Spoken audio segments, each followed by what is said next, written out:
Hello, hello, hello, and welcome to Greater Good Entrepreneur. I'm your host, Jim Verzino.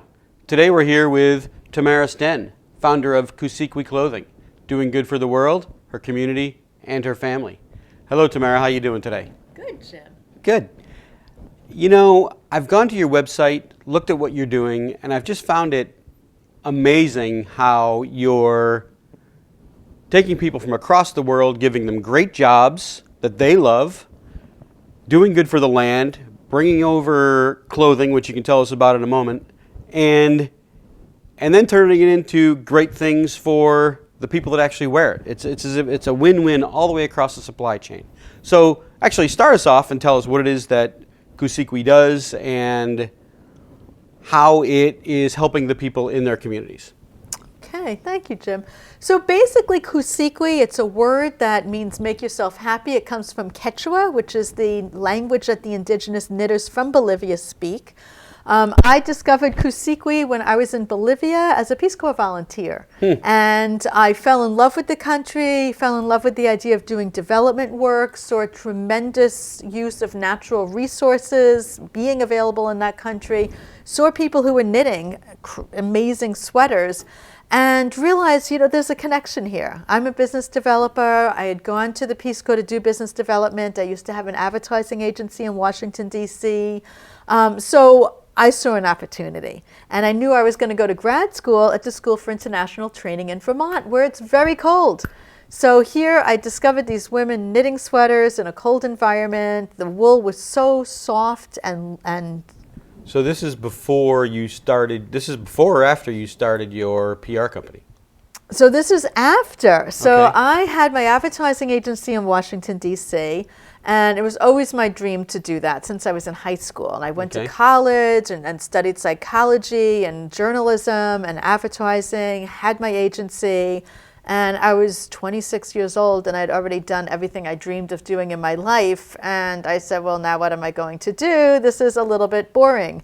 And I had a lot of international friends and I wanted to work internationally. Okay. But advertising and marketing is so culture and language based that my skills absolutely did not translate anywhere. So I realized I needed to get a new skill set. And that's what brought me to the Peace Corps, because they would give me 2 years of training. I would learn to work in another culture, learn another language, be paid in the process, and what a tremendous opportunity. So you had a successful advertising agency already. Something that most people would be happy just to do that. So by 25, you've already accomplished more than most people, right, in their lives. You've got this agency. Then you decide to walk away from that and go to the Peace Corps? Right. Okay. All right. So you go to the Peace Corps. Where do you go? So I went to Bolivia, and it was interesting because this was back when the U.S. government was having their shutdown. I guess maybe it was 1995. And the Peace Corps office was around the corner from my advertising agency, so I knew them well. And when I put in my application, it was right when the government shut down. And I was very impatient and wanted to know where I was going to go. And I would call them on the phone pretty regularly. And finally, when the office was open enough for people to be able to process paperwork again, they said, well, you can go to 2 places. You can choose. You can go to Uruguay or you can go to Bolivia. And I thought, well, Uruguay, I can hardly pronounce that. So send me to Bolivia. And I said, thank you very much, hung up the phone. It's very unusual that they give you a choice, but it was because I'd been bothering them and we had this relationship. Okay. So I thought about it for a few minutes. I said, I think I want a little more information. This is 2 years of my life. So I called them back. I said, can you tell me a little bit about the Uruguay program and the Bolivia program, and I'll make a better decision. And they said, no, your paperwork's in, you're going to Bolivia.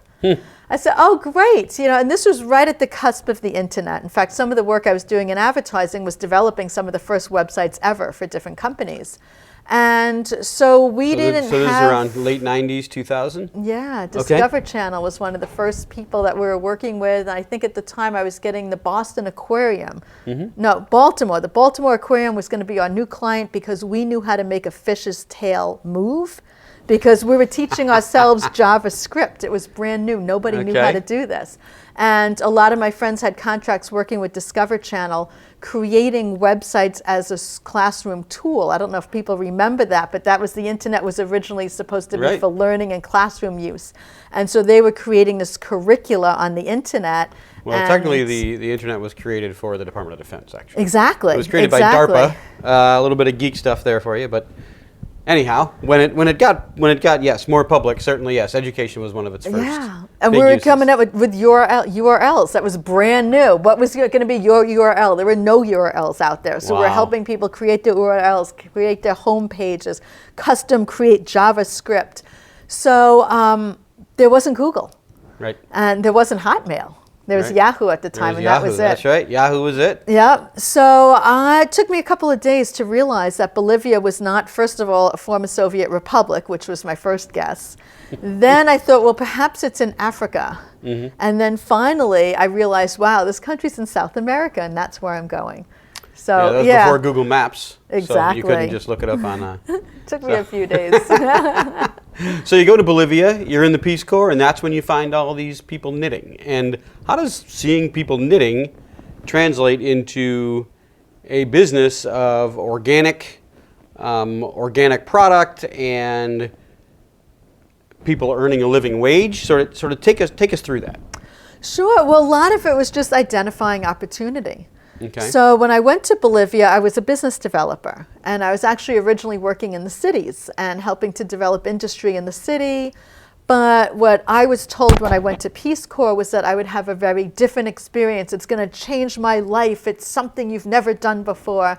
And I felt like what I was doing was exactly what I had been doing in Washington, D.C., except it's just in a different language. I was in the city in my business suit with my briefcase running around from client to client doing strategies. And I said, I know you guys are paying me a little bit, but this isn't enough for what I'm doing. And plus, I wanted this other experience you told me I was going to get.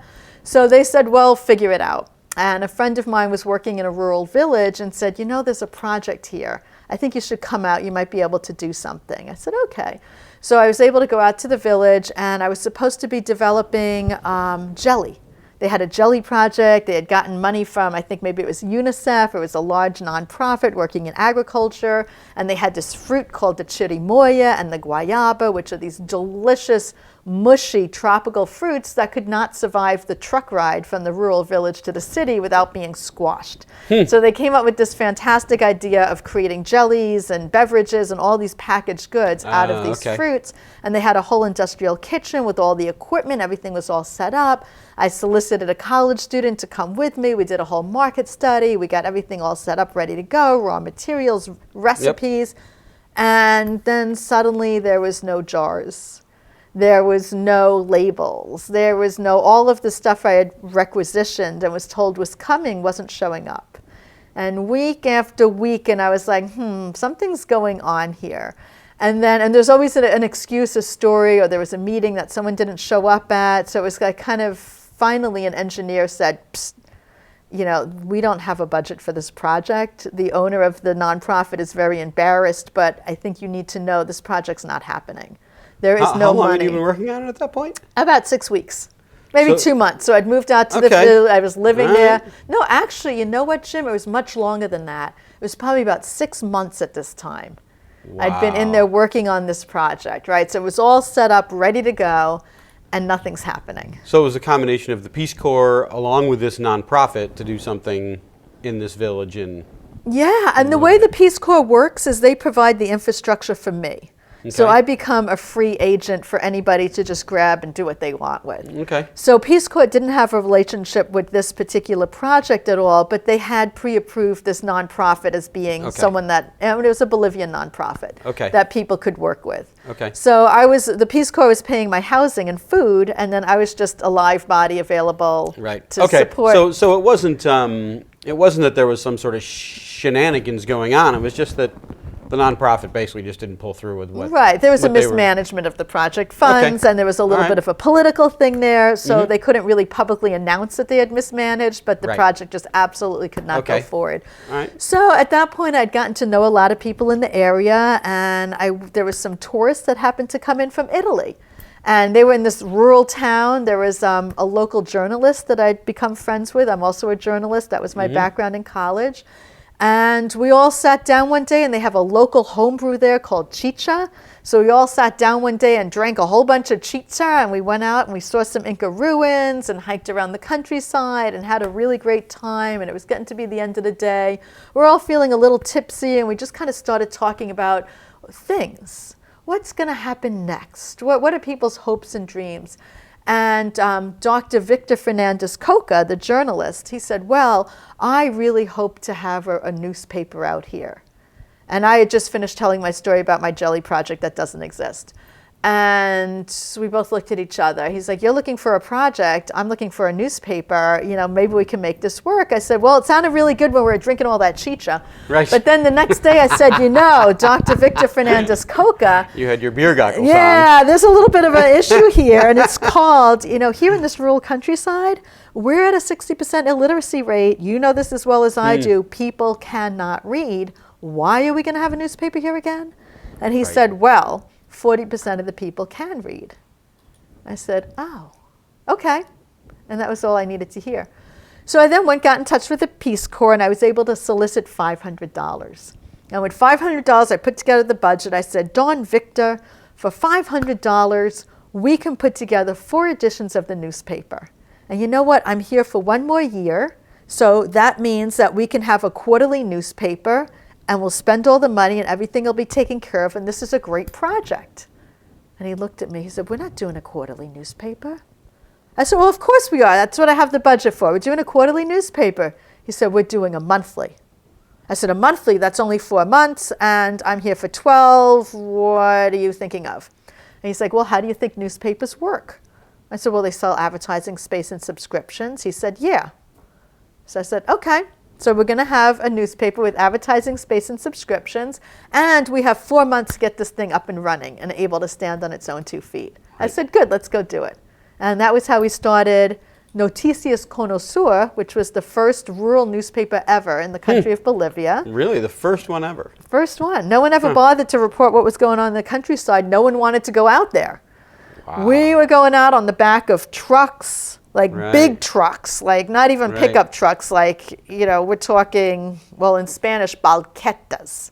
And they're like 12-wheelers, you know, open backs, and we're in there with llamas and donkeys and onions and whatever was being transported out. You just sit on top of it or squeeze yourself in, and you bounce down the road for 6 hours. Sure, it's amazing. Oh, yeah.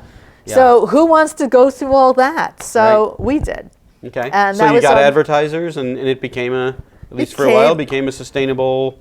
Absolutely. And our biggest advertisers, well, it turns out there's a ton of money in development. So who was advertising with us? The local cement company that wanted people to build schools with their cement and houses, and the local roof tile company, and even the Bolivian government wanting people to believe in the development projects that they were putting out in the countryside. Wow, remarkable. Yeah. So how did we go? So you come back, you go to School for International Training, and then go back again? Is that where, I'm still trying to get to where, how did the we knitting get to come in? So what happened was, in that experience, I got to know things that were happening in the countryside.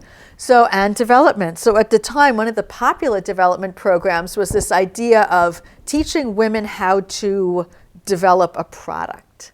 Okay. And the idea of home industry being the cure to all development challenges. And once people know how to make an awesome thing, that's their ticket out of poverty. Okay. And here in the countryside, we're in the $1 a day category of people, you know, living on less than $1 a day, you know, high infant mortality rates, high levels of analphabetismo, which in English would be illiteracy, okay? So all of the whole typical poverty story. So it was ludicrous that by teaching people how to create a beautiful product is going to do anything to get them out of poverty. They had no access to markets. They had no way to communicate to their markets. They had no way to manage their products in any type of business way. So I discovered that. And would you say that this is just where the sort of NGO development world was at that point, that they just didn't realize that it was going to take more than just building things? It was going to take access to markets and credit and all those things? Or who was thinking that just being able to put out a great product would be enough? Right. And that's a really good question. So what I find is in the development world, there's sort of themes that come and go in waves. So this was the micro enterprise development for women. So that was the preferred model in the 80s. You know, the idea is this is what's going to lift women out of poverty. Women manage the households by capacitating them. We're going to be able to have this solution. Right on the tail of that then was starting to develop the idea of microcredit. Okay. Because people realized, you know what, this isn't exactly functioning. There needs to be another step put in here. The Right. women need access to resources. So the microcredit was just coming in at the late 80s, early 90s, Grameen Bank, Banco Sol. There was a lot of programs. So this was kind of that cusp. Okay. Is where I was. So what I discovered, again, looking for opportunities, being a business person, I realized there was an opportunity here. There were people that had these amazing skills to make these amazing products, and there was no market. At that point, I was kind of hooked on development. Like I was really intrigued by this whole idea of community development and building. And you had already had experience in advertising. You knew how to bring something to a market. Exactly, exactly. And I was really enamored with the rural lifestyle. And by being a journalist and out in the countryside and traveling all over the rural areas, I was able to get a very in-depth, authentic experience of what that life was. Because I was doing homestays, I was in the middle of it. I lived in the rural environments. And so when I went to go to grad school, because ironically, to work in development, you need to have an advanced degree, which I call that ironic because I could have worked at Microsoft as a janitor just out of high school, and I don't need a degree at all to work in a very sophisticated environment, but to work in developing, suddenly I need a big degree. Yeah. So I came back here to Vermont to go to the School for International Training. And knowing that I was going to come back here and that it was cold, and knowing that there was these women creating these amazing things, and knowing that there was tourists buying them, I felt like there was a connection going on there. Okay. And so I did some market research, and again, this was before there was, Google Forms or any kind of, MailChimp or SurveyMonkey, right? Nothing was there. So I just made an email query and sent it to my friends and said, please pass this on and CC your responses back to me. And it was just 12 questions. And it was asking people, how much do you spend on a sweater? Would you buy a sweater for a friend? What's the most important thing about a sweater? How long do you use a sweater for? Because one of the things I realized was I wanted to work with knits because I felt like that was a good niche market for me. Going to Vermont where it's cold, a hand knit sweater sounds like a good idea. But there was many different kinds of hand knit sweaters. There was expensive and cheap and pretty and ugly. And I didn't know where to begin. So based on the response from my friends, they all wanted the cheap, ugly sweaters. And I said, well, that's interesting because that's what all the tourists are buying too. So I said, well, I'm just going to go with what they want. I'm going to start with cheap, ugly sweaters. But I'm going to make sure they fit right. So I used all my Peace Corps volunteer friends to measure them because Bolivians are stouter and stockier, and they're not the same size as tall, lanky Americans. So I was able to get the right arm length, the right body length. So we got sweaters that fit really nice. And then I was able to go around from my business development network and find a really good producer for these sweaters. This is all before you came back to go to school? Before I came back, yeah. So I spent, a good, for 6 months I realized I'm going to be going back and I need this. So I had 6 months to kind of develop this project. So I developed it. I found, who my production was going to be. I worked with the same print shop that prints our newspaper to make all my tags and labels for the products. We did all our photography, all of our design. Everything was done in Bolivia. All of our labels, our tags for the sweaters. So that was really good. So I was able to really work with the local people. And that was when I went back to my business development network that I had left from the city to go back and get all those pieces put together because I needed that. So then I came to SIT to go to graduate school with 200 sweaters. And it was really fun how that happened because I couldn't just stick them in my suitcase. They were too big. I had to ship them. So again, using my networks, working with the Chamber of Exports and, knowing all the infrastructure within Bolivia and the business community, I was able to find a really good shipping agent. And my agent had actually just finished shipping 200 llamas over to Saudi Arabia. So I felt like if he could do that, then he could ship 200 pounds of sweaters to JFK Airport in New York. So he did it. So you're coming over from your Peace Corps experience, basically with inventory. Right. I don't know how much money you had to spend to build up your inventory. I spent $1,500. Okay, I had sold my car before I went to Peace Corps, and I had $1,500 in the bank, and that was what I spent. Okay, so you knew you had some customers coming back. So you basically went over as a Peace Corps volunteer, came back with a business. With the seeds of a business already in place and about to go to grad school. Yeah. Okay. So, and it was interesting because I'd been out of the country for 3 years, and I also came back with a partner who was Bolivian. So as soon as we got back, I guess my parents had forgotten that I'd been gone for so long because they acted as if I just always had been there. So we came back, and I had to get up to grad school. I think I had 3 days to get this figured out. So I came home, they picked me up at the airport, brought me to their house in New York, and I had to go and get the sweaters out of JFK and then get up to Vermont. So 200 pounds of sweaters kind of take up a lot of space. And we realized it wasn't going to fit in a car. We needed to get a van. So of course I called around to go rent a van and found out that everyone was going to college also, and there were no vans available. And what was I thinking? I should have called 2 weeks ago to reserve this. I said, 2 weeks? I'm calling 2 days. That's a lot of time. They said, no, it's not. Yeah. So long story short, I ended up with a cargo van. And I haven't driven in 3 years. So I had to figure out how to drive this cargo van from JFK all the way up to Vermont. So that was kind of fun. Also, going to JFK, I had to figure out how to get these sweaters out of customs. Yeah, that's the part I was actually wondering about. If you've never done any of this before, how do you even go and get something out of customs and get it released? Yeah, and I think just being really patient and asking lots of questions, that was a skill I learned being in Bolivia, where everything happens mañana. Right. And it was not unusual to show up for a meeting and wait 2 hours for it to start. And everyone talked very quietly to each other, and nobody got upset. So I still had that mentality and mindset. So I showed up at the back door of JFK Airport. Something tells me that method doesn't work very well at JFK Customs. Actually, it worked excellently. Really? Because I would just sit and wait. You know, until someone would talk to me. And sometimes they wouldn't want to talk to me, or they'd ask me a question and I wouldn't be able to answer it directly, and they would get frustrated and turn to someone else. So I would just wait. And we had all the time in the world. I had 3 days to figure out how to get these sweaters, and I wasn't going anywhere. Right. So little by little, as the day went on, agents started talking to me, and there would be a lull, and they'd come and talk to me a little more and explain, you know, this is the paperwork, this is what you need to do, and then also being international, having someone from Bolivia with me that didn't speak English, being bilingual. The back door of JFK Airport is kind of like a spaceport in Star Wars. You have the most craziest, kookiest people you've ever seen in your life in these bizarre warehouses, in these hangars, just like, it's like you're not even on planet Earth anymore. It is just crazy, and everyone has different languages, everyone has different things going on. So it was mayhem, and it was the most bizarre looking set of humanity you've ever seen to work with. Like, I had no idea this whole site ever existed, and I've been around the world. So it was kind of cool. It was kooky, it was crazy, it was just whacked out, and you just, you know, put in New York where everything has to be fast. Right. But it's chaotic, and it's, you know, so we were able to really have a good time and connect with people and actually have fun in this process. So I learned everything I ever wanted to know about how to get something through customs.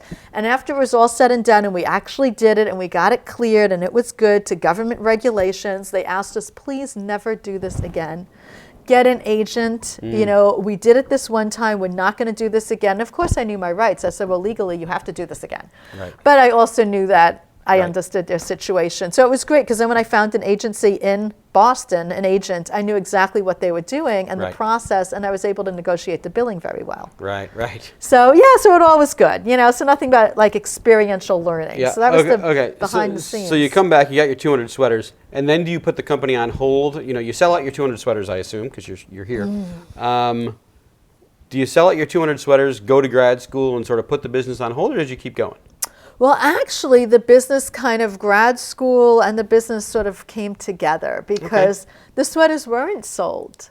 You know, I showed up at grad school in my panel truck with 200 sweaters, and I was shown my dorm room, and classes began. So I stuffed the sweaters in my closet and would tell people every so often I have some sweaters, but they were a little bit expensive. You know, back in the day, those sweaters were $60 a piece. Okay. So that was a little bit more than a college student was going to pay for. Yep. You know, so we sold a couple of sweaters, but not too many. But we had them. You know, so then after a while, I started looking around. I said, you know, where are we going to sell these sweaters? And the weekends I didn't have classes. So I noticed, oh, there's a lot of fall foliage festivals. So I said, well, let's go vend. We'll go vend at festivals. And I started calling around, and I found, you know, Mount Snow had a fall foliage. Killington had a fall foliage, little craft shows. And farmers markets wouldn't let me sell because I'm not local. Okay, but the Right, craft right. shows did because we were handmade. So I just booked us in every craft show possible, begged and pleaded with every student I could find to lend me their car for the weekend. And we would just go around and sell at craft shows. And it was really fun. So we started to get money that way. During, what was it, Labor Day, Columbus Day weekend, we were at the Newfane Flea Market. And a group of students from Marlboro Great College flea Tech market. Center came by and said, boy, we would love to have some sweaters, but we have no money. Can we make you a website? Now, back then, that was 1996. Yeah. No, maybe that was 1999. So websites was still kind of new. Right. But I knew websites because I'd been working with them in DC 3 years earlier. I said, I will take a website. I will give every single one of you a sweater. They were thrilled. I was thrilled. And for years, when you Google alpaca sweater, I was number one. I was kind of Really? the only one. Wow. Yeah. And that opened up the international market. So from there, I immediately started selling to California, New York, England, Australia, anywhere where they spoke English. Wow. They started ordering sweaters from me. So yeah, that was the beginning of Kusikuy Clothing Company. And then one of my colleagues at SIT started an organization called Net Impact. And Net Impact is all about socially responsible business. So at the time, I didn't know anything about that world. But she said, your business is a socially responsible business. You need to learn about fair trade. Come to one of our meetings. I'm going to introduce you to some people. This is what you're doing. And at that point, I just thought I was running a business. And then Right. when she introduced me to that, I said, oh, yeah, this is my business. And I got in touch with the Fair Trade Federation, and they welcomed me with open arms. And it was fantastic. My colleagues at the Fair Trade Federation said, here's our buyer lists. Go see if you can get some clients from us. And when I was working in private industry, you would kill somebody Right. if they got your client list. You guarded that. You never Right. gave anyone a client list. And I asked them, I said, why are you giving me your client list? You're selling scarves. I'm selling sweaters. Don't you think we're like competition? They said, no, we're scarves, you're sweaters. How is that competition? Right. People need both. Yeah, so it was a really great environment. And from there, I got to know all these other social entrepreneurs in such a completely different way at looking at business. Yeah. And it was really fun. Well, the lesson I love from it is you didn't even know about what we now call socially responsible. You were just following your passion. Right? And you just follow your passion, and people just sort of show up. It's the most amazing thing. I didn't realize Net Impact had been started out of School for International Training. Well, it hadn't, but Megan had reached out to them and started a chapter there. Okay. And I believe the chapter still exists. Yes, I believe it does too. Yeah, yeah. Oh, that's really neat. That's great. Yeah. That's cool. Okay, so do you? I know that somewhere along the line the company started selling to designers in New York, and you became a wholesaler. How did that all transpire? Yeah, so it's just basically little by little, listening to our customers, following up with leads and suggestions. So we started selling at pop-up shops. Back in the day, there wasn't a name for that. We called it tabling and craft shows. Now they call them pop-ups. And then we decided to go wholesale and sell to stores. Working with the knitters, we would go back about every 9 months back to Bolivia and work with the knitters and keep improving the products. As people would ask for things, after a while, people would ask, well, do you have something for children? We want children's sweaters. So we went back and asked the knitters, what can we make for the children? So we started a children's line. We started to do hats and gloves and mittens and socks. And then we're doing bedspreads. And just basically whatever people would ask for, we'd say, well, if they wanted it, let's go do 10 of them. There's probably other people so at this that want point, it. you're here in the United States. Do you have somebody back in Bolivia who's helping you coordinate all this? Now you've got 5 or 6 different product lines. Are you acting as a wholesaler at this point to sell all those, or how? I mean, this thing seems to have grown a lot from 200 sweaters that you brought over in a van to, now multiple product lines. So how's number one? How's it being sold at this point in history? And number two, how are you coordinating things back in Bolivia? Yeah. So back in the day, we used to coordinate with the fax machine. Right. Okay. Okay. So that's what we would do. We'd send the fax to Bolivia. They would fax back, and that was our communication. They didn't really have email. There was a little bit of telephone. We could call them a little bit if they had a telephone line. So would this be a consortium of knitters that you're actually communicating? When you say we called them, who's them? So basically, when I was in Bolivia, I made sure I had a good production person. Okay. You know, somebody All right, that so I you could had somebody that was in continue- charge of production there, and you would get in contact with them. They would manage everything over in Bolivia. Exactly, Okay. exactly. And we Got set it, up got bank it. accounts, and we set up, you know, and I had my shipping agent there, and Okay. everybody knew each other. All right, So so now you before got a I bunch left, of I had infrastructure. that infrastructure, right? And at this point, had you graduated from SIT and you're running this as your primary job? No, so I graduated SIT, and I was working originally at CNS Wholesale Grocers doing their management training programs. So I graduated SIT with a master's degree in training and sustainable development. Okay. And so I was working at CNS Wholesale Grocers. It was a job that was convenient, kept me in the area, paid well, had a lot of flexibility, and that was we had to do a capstone. So that was my capstone. That was my master's project, was working in this corporate environment, creating training programs. And Got it. in between having my advertising agency, I'd done corporate advertising. So Okay. I've worked in corporate in the past. So I Right. went back to corporate and did this piece. After that, I then left. What did I do? I left and I started working with Chittenden Corporation because I got a little bit bored working at CNS Wholesale Grocers, and I didn't really want to be doing management training all the time. And I wanted something that was a little bit more in line with my lifestyle. And with CNS Wholesale Grocers, they have many locations all over the seacoast, and there was a lot of travel involved. Yep.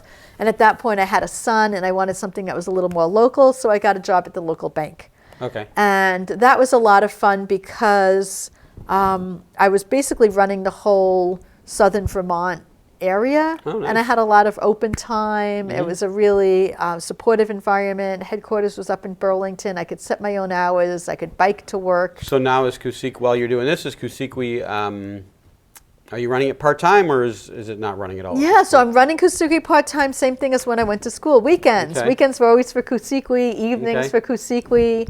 I'd have staffers come in every so often as I needed, especially at the holiday season. We were a seasonal company because we sell sweaters, so it was very manageable. And at this point, you were still selling direct. You weren't selling wholesale to designers. Not yet, not Okay. yet. All right, so when does that start happening? Yeah, so that all happened. One time this woman showed up at my doorstep. Well, she called me on the telephone. She said, "Hi, I'm from Bolivia," in Spanish.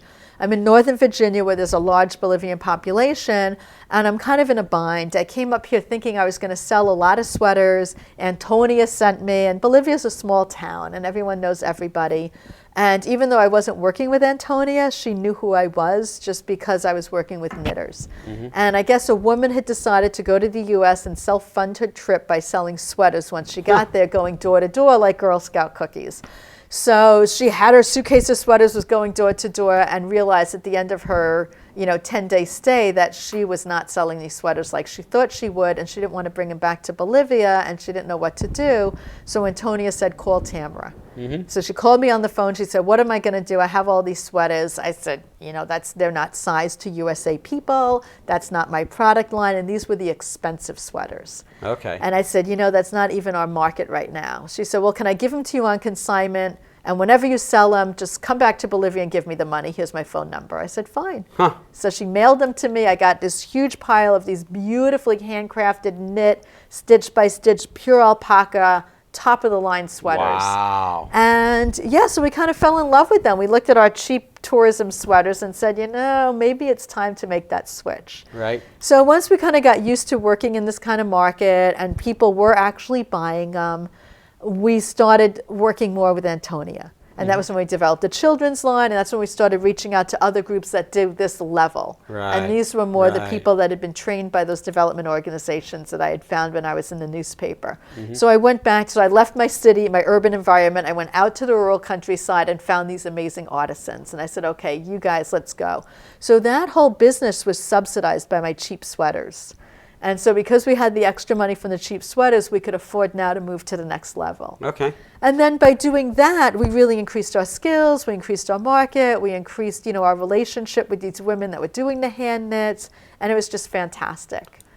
And is that when you start also selling wholesale? Because I know that previous to its current incarnation, which I want to get into very quickly here, you were selling through designers and sort of higher end stores or websites? Right. So at that point, once we started doing the custom hand knit, Yeah. then we started doing also the trade shows, because then that opened up a whole new market for us. And I think we also were at a new level of confidence. Right. And Right. we'd kind of outgrown our current cheap sweater market. You Yep. know, it was time to innovate to something else. So now the business is about 5 years old. Okay. And we have this steady cheap sweater customer base. One of the things we also found out, though, was those cheap sweaters had acrylic in them. And that went completely against our corporate values. And that was Right. one of our big things, was we are selling natural, handmade, organic. And the acrylic, we couldn't tolerate it. So we said, you know what, we're going to have to stop this altogether. And the folks that were providing us with the cheap sweaters could not guarantee the production of the sweaters. We said, look, we'll pay you more money. We'll pay you double. Just make sure that they're done with the right kind of yarn. And they were outsourcing it so many different times. We were linked in with the informal economy. And even though I'd gone and visited a lot of the places where the sweaters were being made, because we wanted to make sure people were being paid right, things were being done right, my order was being made with everyone else's orders, and they couldn't guarantee the material. Right. And I said, you know what, this doesn't really match who we are, and we need to step away from this model. Right. So we moved more into working with the hand knits and the cooperatives and really being super careful in how we're sourcing our products. And that was when we said, let's go and do the trade shows. Okay. Now we're ready. We feel confident, you know, all the way through. We have Yep. a strong Yep. ethic here. Yep. So you do the trade shows. Now you get now you're basically selling to a higher end when you start wholesaling. The trade shows is when Exactly. you start wholesaling. And how long were you So when you were wholesaling, you were selling multiple products, right? Exactly, and at that point, our products went up in price. Okay, Okay. so one of the things that that helped us with our original product launch with our cheap sweaters that were $60, we started to do credit card processing, 2 for $100. Save $20, right? Right. And that sweaters were just flying off the rack. And also one of our strategies was we would go to music festivals in the mountains in the summertime, and especially ones that Oh, people right. would camp out. And I love camping. So people would be there during the day, you know, we'd be vending. No one would buy anything from us. People would say, why are you selling sweaters here? I'm like, just you wait. As soon as the sun went down, it got cold. Everyone was from out of town. They're up in the Wow. mountains. There's nothing to do. They're freezing. We had lines, you know, Wow, in front what a of our great booth. strategy. I love it. Yeah, and because we took credit card, and we could do buy 2 and save $20. Everyone was buying 2 sweaters. Wow, that is So, great. yeah, that What was a a- great strategy. Yeah, we would make thousands of dollars every weekend, Right. and plus have an awesome time, you know, seeing the shows and the music Yeah. and just meeting Yeah. other people, and it was great. So anyway, so then we decided we needed to have these higher end sweaters, which are now selling for $120 a piece. So nobody at a show is going to spend, no matter how cold they are, they're not going to spend that kind of money. Right. So we needed to go to someone that had the infrastructure to support that kind of product. So that was the ski shops. So Okay. that was when I started to go to the Outdoor Retailer Show. And also part of my Fair Trade network, there was another company called Indigenous Designs that had recently started out. And I had already been about 6 years ahead of them at this point, and they were doing their production out of Peru, and they were doing alpaca sweaters. So we were kind of like kindred spirits, because there weren't many people doing alpaca sweaters. So we kind of started working together, and they introduced me to the Outdoor Retailer Show and the fact that ski slopes and outdoor people are really good customers for these kinds of sweaters, Okay. because I was working with eco moms. And Okay. eco moms love the natural, but they also are a little bit frugal. So now going into the outdoor enthusiast market, people can afford Patagonia, North Face, and They're a used to spending Kusikuy some sweater. good money on that. Yeah, and they understand value, and they need something that holds up. So that was really great. So that was where we picked up Timberland and Whole Foods and Guyam, and we just started to work a lot more with boutiques and mostly like outdoor clothing stores. Wow. So I know that eventually did you shut that down for a while? Tell us about its current iteration, and when did it either shut down or slow way down? Because I know you've kind of relaunched the company. So what's happening with the relaunch? Yeah, so kind of, you know, now we have gender and development, right? If we're taking a look at that, you know, how is it different for a woman running a business, for example, as opposed to a man? So 10 years into my company, suddenly I found myself a single mom with 2 kids, a growing company, and choices to make. So I was now spending a lot of time at trade shows. My production had expanded out to Peru, so I was producing in Bolivia and Peru. I was managing my production 3 months out of the year. At that point, I'd quit my job at the bank because I needed to run the You're running business this full time. And my kids were going bonkers. You know, Right. they were 1 year old, 3 years old. They were little teeny tiny babies. And they didn't like that mom was gone for so long. After a couple of years, I thought, well, I'll just homeschool my son. And I just brought my kids with me on all my buying trips, and no one learned a thing other than, you know, Spanish. Well, so, that's you pretty- know, it's they probably something. learned more on those trips than they ever learned staying in a school. Yeah, so I realized, you know, this isn't really working well for my family, and I need to align myself more with them.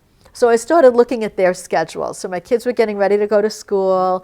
And I said, well, what can I do that's going to be the same as them? I said, well, I can go to school. So I actually was a substitute teacher in the Brattleboro School District for about 6 months, and realized I didn't like teaching public school because I could get a portfolio together and get my license in Vermont and teach in public school. I said, oh, I don't think I like that. And when I was in Bolivia, I had been teaching at the college. When I was working in the urban environment, I actually had college students working with me, and I really liked that. So I said, well, maybe I should teach at a college. So I threw out my resume, and Keene State College said, come on board, we love what you're doing. And they put me in the School of Management and had me teach management. Nice. So I would teach for a semester at Keene and then take a semester off and do my sweaters. And that was better, except then a full-time position came up at Keene. And I said, you know, this is really working good. And I didn't get the position. And the reason why was because I didn't have my doctorate.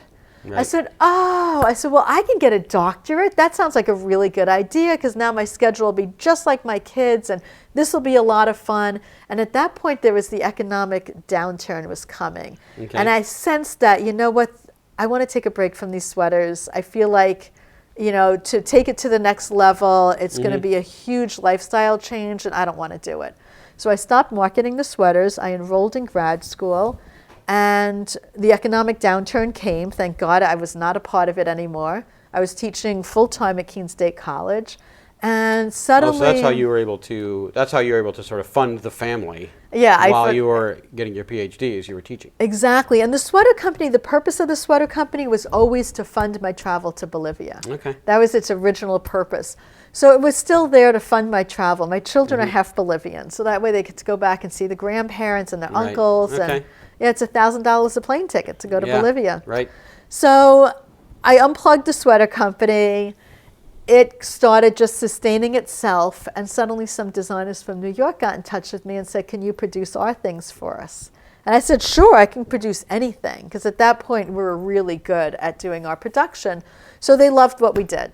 And one of the things that they loved is that we're visual producers. The women couldn't read at that time, and they didn't know how to read patterns. I, to this day, still do not know how to knit, and I can't read a knitting pattern. So we just all worked very visually. It was very easy for the designers, because they could just literally sketch things out on the back of a cocktail napkin, send it to me, say, this is what we want, throw in a couple of dimensions, and I could send it Right. down to my knitters. Wow. They would knit it. Wow. Boom, we would deliver it to them. They loved it. It was eco-ethical. It was handmade. It worked fantastic on the runway. Right. And they would retail for $500. Whoa. So that brought us to Well, a whole nother level. You're a long way from the $60 cheap and ugly, right? Exactly. And even my $120 sweaters, you know, they weren't splurging. To make my $120 sweaters, I was making sure they were small, that we didn't use a lot of yarn, that that we're like really Yep. being frugal, making those $120 sweaters. And my knitters said, oh no, you know, we want them double knit, we want them big, I was Right. like, wow, it's gonna be expensive. They're like, that's what we want. So I was producing sweaters that cost me $100 just to make. Right. You know, and then they were turning around the sweaters and selling them for $500. Wow. And so and we learned so much from that. So then we learned really how to be super amazing knitters. And so Right. that's where we are now. So now that I'm looking to relaunch my company, because I've been doing that for a couple of years, and my kids said, you know, Mom, they're older now. They said, we really miss you doing the sweater. Can't you just do that again? And at this point in my life, I said, you know what, I have time. And I'm actually teaching entrepreneurship now. You know, this is what I do. I was doing economics and management for a couple of years, and now I'm back to entrepreneurship. I said, well, what a better way to teach it than to do it? Right. And the world is very different now than in 2007, which was the last time I ever had a product line or promoted my company. Okay. So now we have social media. Now we have smartphones. Now we have eco-ethical fashion is a norm. You know, Right. whereas everyone knows what alpaca is. You know, the world has just changed. Yeah. And so it's really exciting.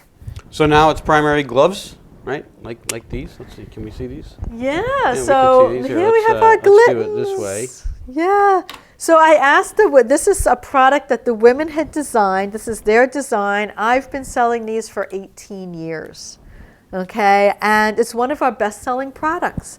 And this year I got a Fulbright grant to go to Bolivia and study quinoa of all things. But while I was in Bolivia studying quinoa, I went to my knitters and I told them, you know, I'm thinking of doing a relaunch on the company. And what we're going to do is just knit a ton of something. I said, of all the things that we've knit in the years, because that's what the knitters tell me, that they said we like to knit the same thing over and over and over because it's very relaxing for us. And I said, well, don't you think it's very Really? boring for you? Don't you want variety? Don't you want to have your own creativity? They said, oh, no, no. We have so much going on in our lives. We want to knit the same thing over and over and over. Wow, amazing. I said, okay, great. I said, let's do it. We're going to knit the same thing over and over and over. But what is your favorite thing to knit? And they said, well, the glittens. We love to knit these glittens. This is their favorite thing. It's a design they made. I have never seen a glitten, which is a glove and a mitten, right? Glove, mitten. Right, yeah. I've never seen one as good as the ones that I have. You know, there's features on here where they button back. This thumb, actually, I don't like. I have a different thumb design that we're doing, but the thumb buttons back. I love these because I could play my flute, I could zipper up my coat, I could get my kids in the car seat, I could pump gas without taking my gloves off. Now that we have smartphones, I can text. Okay? Right. So this has turned out to be an amazing product. So I said, okay, this is going to be our new product. We're going to relaunch the glitten. Right. And we're going to launch millions of these, make millions of these. So I had a problem. So my problem was that these actually, for me to sell them and make any semblance of not even a profit, but just being able to break even, I'd have to retail them at about $45. $60 would actually be more comfortable. And my current audience said, $60, we can't pay $60, we'll pay $25. You know, and it wouldn't work for me. So I said, oh, what am I going to do? What am I going to do? I want to make this glove, but I can't sell it for what my market wants to buy it for.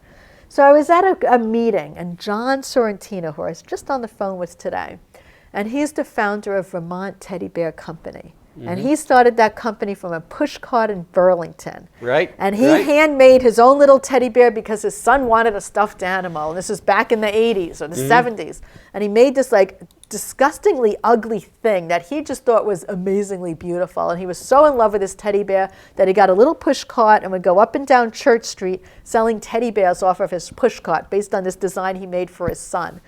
And, you know, little by little, people kind of got into his teddy bear. Someone improved the design. And really the epiphany for him was, you know, because the whole idea of working in a stuffed animal market, there's a million stuffed animals out there. You know, it's a huge, you know, think like Beanie Babies. Think like, you know, there's a million stuffed animals out there. And what the heck, a teddy bear? You know, how you Hasbro? You know, how you going to even compete with something like that? And he just came up with the idea of this is no longer a teddy bear. You know, this is something that's special. This is something that's living. This is something that has a soul and a heart. So he put a heart in the bear, like a real little stuffed heart. And then he put clothes on the bear, and he created a personality and a name. And back at the time, everyone was selling teddy bears for like $20, $30. His bear was $100. Wow. $100, and it had a heart. And all of a sudden, he was in a completely different market all by himself. And he did a really good job. Howard Stern loved his bear with the heart and like was all over it, this radio personality. So anyway, long story short, ended up selling the company, made millions, and now he's developing his own entrepreneurship programming. Okay. So when I talked to him, he said, you know what? He told me 3 things. One thing is this glove is worth $120. I said, what? How can I sell a glove for $120? The other thing he told me is, you aren't selling this glove for $120 because you are not a salesperson. You're not even a marketer. I said, marketer. I said, I had an advertising agency for years. I studied marketing in college. How can you tell me I'm not a marketer? He's like, I know, I can look at you. You're not a marketer. I said, well, what am I? He's like, you're the coordinator. Find someone to do your marketing. Find someone to do your design. Find someone to do your books. You are the one that's keeping this together. So he came up with this model of a 4-sided triangle. I'm the 4th side, kind of like the CEO. And then he said, you have to find someone else to do everything else because you really don't know how to do this even though you think you do. I said, interesting. I said, okay. Was that hard to hear? That was a real wake-up call because I was all ready to go in there and hit the pavement and sell my Glittens. And he said, no, no, no. So I said, okay, well, let me think about this. And of course, he used himself as a personal example, how he was the world's worst teddy bear maker and the worst seller and couldn't keep track of the books if his life depended on it, but knew how to keep track of the project, and that was his thing. So anyway, so long story short, I said, okay, that planted a seed in my head. So I went around and started looking for mentors. And I saw, well, here, Valley Venture Mentors down in Springfield, Mass. has this program that I'd sent some students through. I said, maybe it's time for me to be a student. So I applied to be in their mentorship program. And then I had to listen to everybody else tell me what to do. Quite literally, the teacher becomes the student. It was a fantastic experience. You had been teaching entrepreneurship at that point, right? And I was actually in the program with my students. And at one point when I was applying to be in a program, one of my former students was there on the other side thinking whether or not he was going to approve me to get into this program. Amazing. So it was really kind of neat, kind of taking off my teacher and professional hat and just being in the trenches with everyone else as a learner. Right, right. So so John was onto something. So I kind of took myself out of the project. I hired a designer to design my product. I hired another designer to come up with my brand. Right. I accepted the fact that I don't know anything, and I now am in the middle of launching something that I had never dreamed I could do. And what are these going to retail for? You're never going to see these again. So I have a whole new product that's coming out that's based on this, but it's very different. I mean, these are amazing. This is my pair. Yeah. And I've had them for a few weeks, and it's the dead of winter here in Vermont, and it's cold. And these things are incredible. I got to say, I loved them way more than I expected to. Yeah. So they've been because I've had Glittens before, and they were nowhere near just the way these are flexible and yet warm at the same time, and they're quite remarkable. I'm not just saying that because you're here. They've become my go-to. They've become my go-to glove. So. So what are they going to be retailing for? I love hearing that. Yeah, they're amazing. I wear them all the time. Aw. So these will be retailing for $95. And we have another version coming out that's actually longer that comes up to here. And they're designed in a very different way. They have a little bit more of a finesse to them. We're working with natural carved buttons. Okay. We're working with, like when I put this on, there's a little sag here. My thumb is not quite. Right. This is a little, it's not like my hand does not look gorgeous. Yeah, well. Right. So my new one, I'm going to look gorgeous. There's a little curve here to the design. This doesn't really match up exact. So this is going to be an absolutely gorgeous glove. There's going to be a different kind of design on it. We have this like very carefully selected palette. We have a men's size and a women's size.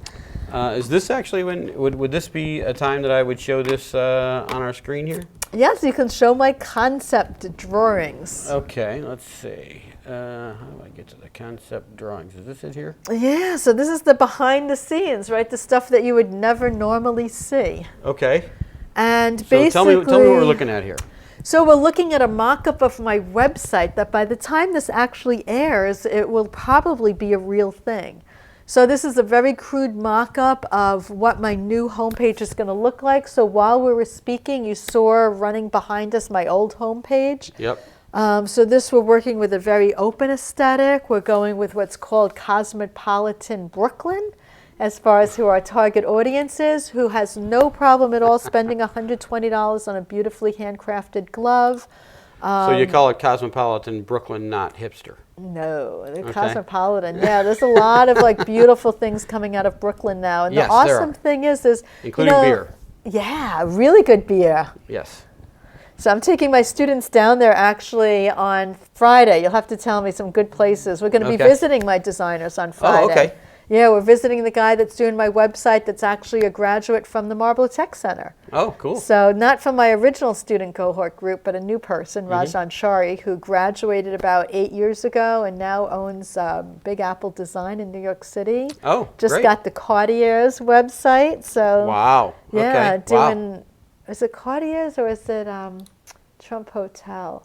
Anyway, he just got a very nice high-end Four Seasons hotel, something like that. So Rajan's got some good business in New York, and he's Good. also doing my site. And he graduated from the tech center here. Okay, so is what we're seeing on the screen here, is this what we're going to see on So- your site as well? No, you'll never see this on my site. So this is what my knitters are working on right now Oh, in okay, Bolivia. I see. This is the on one side is the longer glove, and then the shorter glove. Yeah, a color Color right? palettes. The color Okay, I see what we're palettes, doing the here. design. We're gonna have a little pom-pom, right? You guys see this little pom-pom going Yeah. on there, and Okay. yeah, exciting stuff. So this is just a little of our concept. So the world has changed in 7 years. Everyone's into photos, so you'll see we'll have minimal words and lots of photos.